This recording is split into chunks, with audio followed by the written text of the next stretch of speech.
उससे बचिएगा। उनको मैं कहना चाहती हूँ खास तौर से आज इस मंच से, क्योंकि कुछ दिन पहले मैंने देखा बहुत बड़े बड़े ज्ञापन दिलवाए जा रहे थे। चौधरी बंसीलाल जी हॉस्पिटल जो है वहां पे ओपीडी रहेगी, कोई उसको हटा नहीं सकता। चौधरी बंसीलाल जी के हॉस्पिटल के लिए 70 लाख रुपए हमने भिजवाए हैं, उसकी जो है उसके लिए फॉर द लिफ्ट्स के लिए भिजवाए हैं।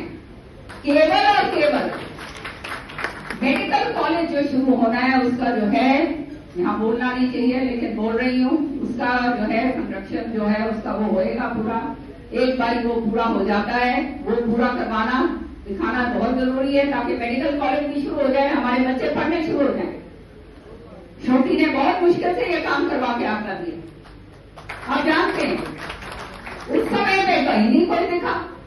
अब जो है ये इतने लंबे लंबे जो है वो निकाल रहे हैं, जुलूस निकाल रहे हैं कि इसको यहाँ रखो। अरे कहीं जा ही नहीं रहा। ये तो राजनीतिक लोग केवल राजनीति अपनी चमकाने खातर और अपनी राजनीति की जो है ना रोटियां सेकन खातर है। भाई याद रखियो, हम बैठे हैं, चौधरी बंसीलाल जी का नाम कहीं पहुंच जाओ, याद रखियो।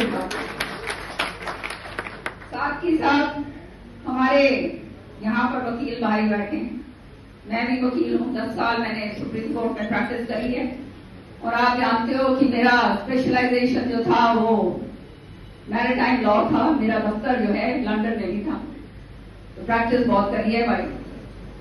और पीएनआई क्लब्स की जो मेन जो इंश्योरेंस देते हैं बड़ी बड़ी शिप्स के लिए, उसकी मैं रिटेनर काउंसिल थी, तो मैं इसको अच्छी तरह से जानती हूँ वकालत का। और हमारा तो सारा घर जो है, चाहे बंसीलाल जी हो, चाहे सुरेंद्र सिंह जी हो, या श्रुति जी हो आपकी मंत्री, और या उनके पति हो, सारे के सारे हम तो वकालत वकील हैं भाई। तो कहने का मतलब ये कि वकील भाइयों के लिए बहुत गर्व की बात होनी चाहिए कि वो ऑब्सलीट लॉज जो बिल्कुल कानून कभी अंग्रेजों के समय बने थे, 1500 ऐसे कानूनों को रद्द करा गया है। मालूम है किसी को ये? 1500 or maybe more obsolete laws which were not prevalent and which were of no use and which were against the people. समझ रहे हो? मसलन तौर पे मैं बताती हूँ कि एक कानून था अंग्रेजों के टाइम, मैं खाली एक एग्जाम्पल दे रही हूँ कि एक आदमी की जो है भैंस अगर घुस गई दूसरे के खेत में तो 6 साल का कारावास काटना पड़ता। 6 साल, समझ रहे हो? तो ऐसे ऐसे कानून जो अंग्रेजों के टाइम के चले आ रहे थे और जिस तक आज तक इच्छा शक्ति नहीं थी उसको हाथ लगाने के लिए, वो मोदी जी ने आके खत्म कर।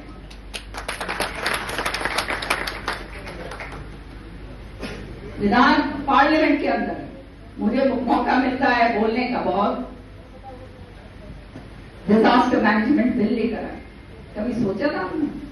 डिजास्टर मैनेजमेंट बिल जब मैंने देखा, यार ये हमारा इतना बड़ा देश और जो है हमारा वो इस तरह का बिल तो बिल्कुल ही रिटायर हो जाना चाहिए था। उसका अमेंडमेंट लेकर आए कि आने वाले समय में जो भी आपदा, चाहे फोर्स मेजोर हो, ऊपर प्रभु की तरफ से हो, या फिर डिजास्टर जो भी आता है उसको किस तरह से जो है उसको संभाला जाएगा।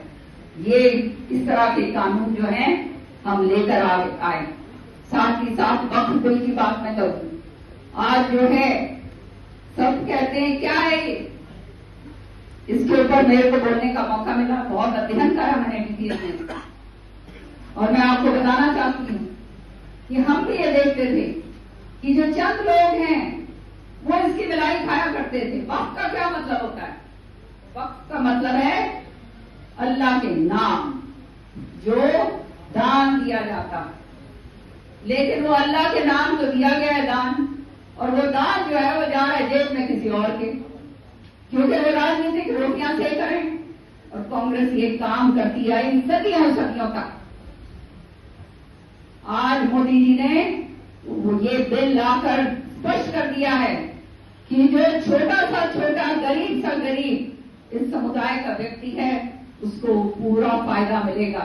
जिस तरह से पसमंदा मुस्लिम हैं, बोराज हैं, दूसरे हैं जिनको कुछ नहीं मिला करता था, महिलाओं को कुछ नहीं मिला करता था, वजीफे नहीं मिला करते थे, हमारे जो बच्चे जिनके माँ बाप नहीं थे, ऑर्फन्स थे, जो ये सारा का सारा होगा। और आने वाले समय में देखना, ये राजनीतिक लोगों ने ये समुदाय को जो मेन स्ट्रीम में जोड़ने से रोका है, उनको गुमराह करा है, यही लोग आने वाले टाइम में मोदी जी का धन्यवाद करेंगे।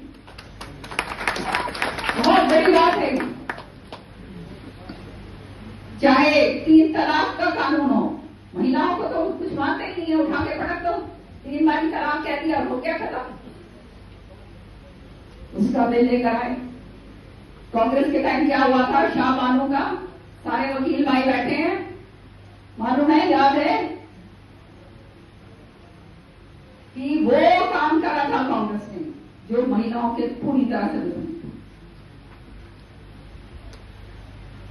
उसको सही करने में समय लगा और ये आज सारा का सारा ये कार्रवाई। तो कहने का मतलब ये,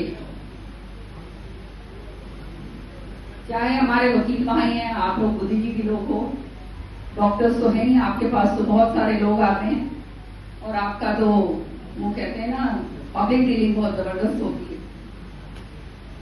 और हमारे जो व्यापारी भाई हैं वो तो अपने व्यापार में तो व्यस्त रहते ही हैं, लेकिन फिर भी लोगों के साथ उनका उतना मिलना बेशक ना हो, फिर भी मेलजोल होता है। आप लोग बुद्धिजीवी लोग हैं और आपका दायित्व बनता है